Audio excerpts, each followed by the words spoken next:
Your lesson essential question is, how do I find missing numbers in equations? So we'll be looking for numbers that are missing in equations.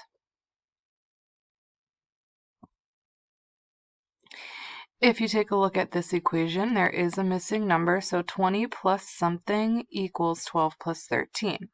I'm going to show you how to solve a problem like that.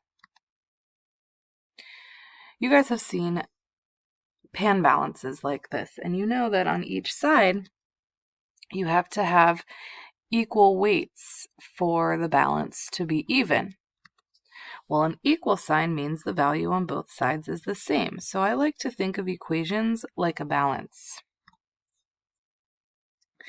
So find the missing number to make the equation true. Now, an equation doesn't always have to be two numbers added together equals one number.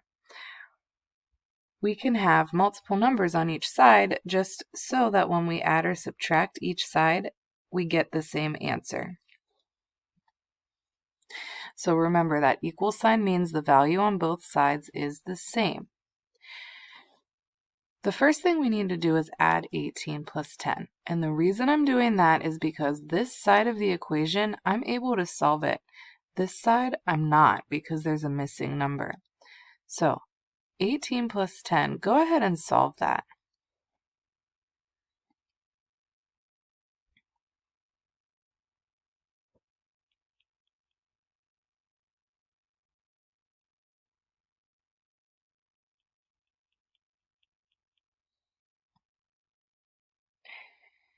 You should have gotten 28. So this part of the equation now becomes 28.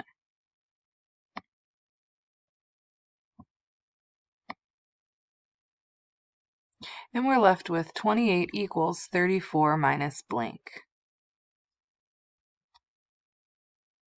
Now we need to figure out what number we can subtract from 34 to get 28.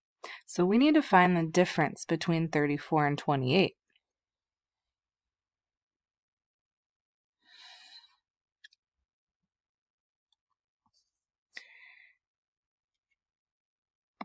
The answer is 6. 34 minus 6 is 28.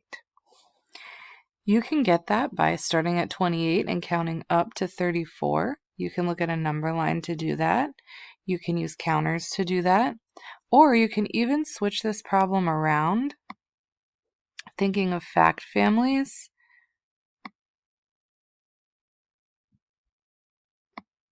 We can bring this 34 over here and do 34 minus 28. And we still get 6.